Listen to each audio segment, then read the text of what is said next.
Hey guys, welcome back to Honkai Star Rail. In today's video, we're going to be doing a roundup of the dev live stream. Now, they postponed it, I guess, for the English version, but they did do the CN version. The one thing with the CN version is there was 3 codes in there that are CN exclusive, so when the English one finally does come around, we will have 3 codes with about 300 Stellar Jades. I'll let you guys know about them when they come, but it was a pretty sick live stream, and they set out, they put out this sort of, this graphic that shows basically everything that was in it. It was an absolute ton. I'm really excited. There's a bunch of stuff coming. Massive shout out to the guys at Pridewin for already having a complete write-up within like half an hour on everything in it. So I'm going to cover this, go through everything for you guys. TLDR mode, basically, I'm trying to remember my notes. We got obviously the banners confirmed, and we've got the 4 stars, which is a huge deal for me. We've got a free Yukong in 1.2. We've got a ton of events. We've got a free 10 pull for the special banner for exclusive banners. The museum's opening up in Bellabog with an event. We've got artifact selectors in events. We got story for 4 characters. There's a ton in this patch, and I'm really happy with it considering what I wasn't expecting a ton just based off what people were telling me with early Genshin patches and stuff like that. But this is looking absolutely fantastic. So I want to go through it. So first of all, obviously we have the 2 banners.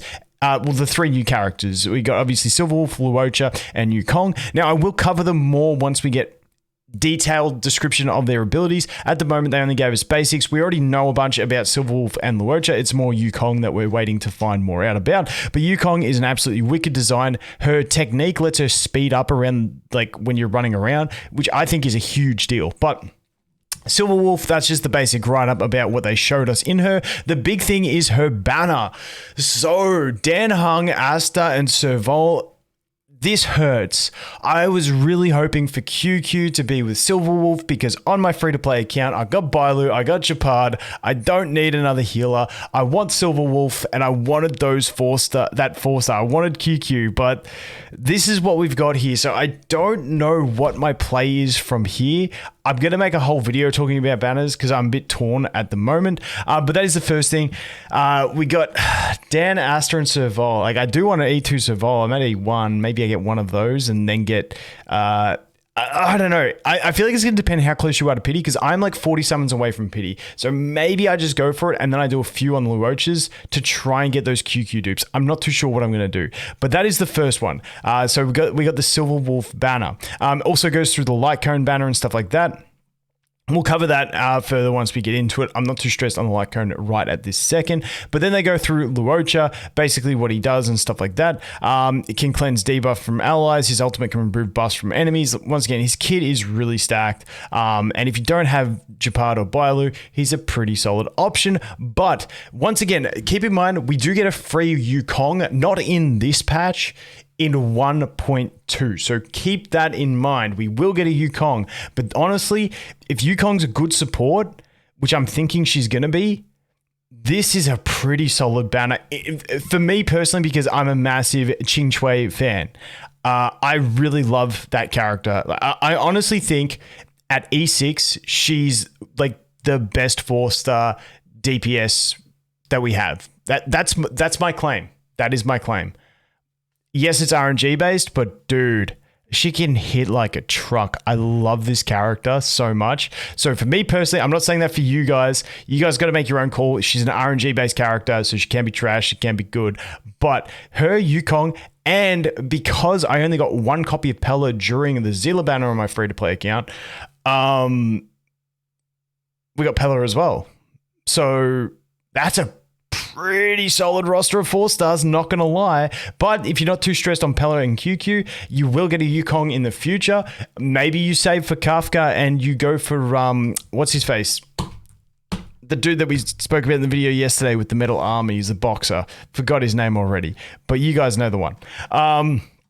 Then we go on, they show us the light cones and stuff like that. They go through Yukong's kit. Now, I think this is the first official look we've had at Yukong's kit. She uses a bow, which I absolutely love. I love Yukong. She's so cool. I love bow users. I can't help it. She can increase the attack of all allies with her skill. She can increase the crit rate and crit, I think that's supposed to be crit rate and crit damage of all allies with her ultimate. Her kit revolves around keeping stacks to buff allies. So we'll have to see exactly how this works. I have seen leaks, but I don't want to go into leaks. So yeah, I'm just going to leave it there. As you've already noticed above, she will be available in the Luocha banner, but you will be able to obtain her for free from the event in the 1.2 patch. Cool beans. We don't know any more details about that, apparently, at this stage.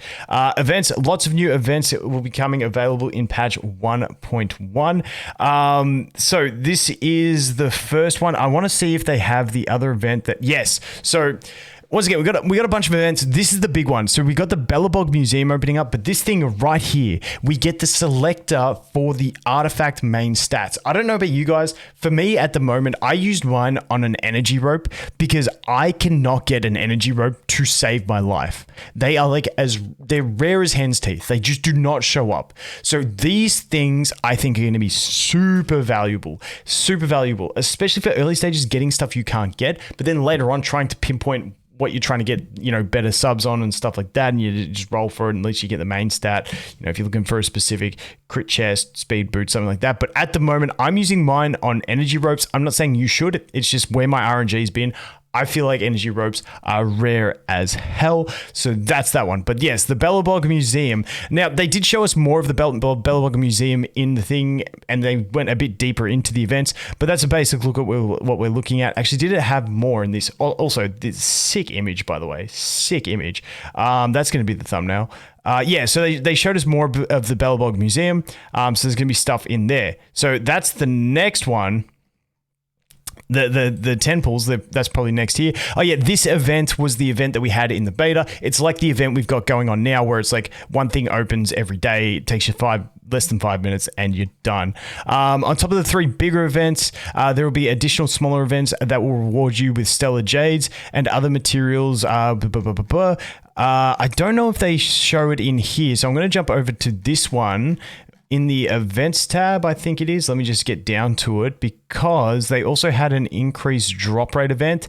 Yeah, so this one's going to be like increased drops from calyxes. It's limited, so it's not like unlimited increase, so you don't have to save all your resources for it. But that's cool. This is another event that we had in the beta, which is a bigger type event, I think, and that's what we're looking at there. Let's jump back over to this one. Like I said, we get another one of these logins. Now, it does show us the date of the 18th of July. I'm not sure if those concrete dates or whatever, but we do get another free 10 special passes, which is sick. They've got this hotspot, which is going to be like, if you're trying to find like there's just the easy materials to get around the world and you just want to get some, it'll show you exactly like the enemy you got to go to 100% get them, I guess. So it's just basically easier to farm the mats for ascensions and stuff like that. Oh, not ascensions. Those are, what are these ones for? Are these for traces? Traces. I think you use them for ascensions too. Can't remember. But yeah, the easy to obtain trace mats. But that is pretty much it. Like I said, there is a ton in this one. Oh yeah, and then that's the other thing. We got like expansion of the story for all these 4 characters. So we've got Silverwolf, Luocha, Yangqing, and Baialu. Also, at the start of the dev stream, which I didn't record the very start of it, they had like a battle between Yangqing and Jingyuan's master, which was really, really cool. But whenever the global one comes, we'll watch that again. But that is the basic roundup. Once again, when the global one comes, we will have 3 codes probably as well with 300 stellar jades to go with it. But I am super excited for this one. I'm also completely torn based on what we are getting in these banners because, dude, I just wanted Silverwolf and QQ and Yukong. Honestly, if these 4 stars were on the Silverwolf banner, I'd be all in on Silverwolf, but now I'm just not too sure. Let me know what you guys think. I will do more videos going over this type of stuff, but I wanted to get one out there, letting you guys know exactly what we have going on at the moment. But as always, guys, thanks for watching. Hope you have an awesome day, and I look forward to seeing the next one. Cheers.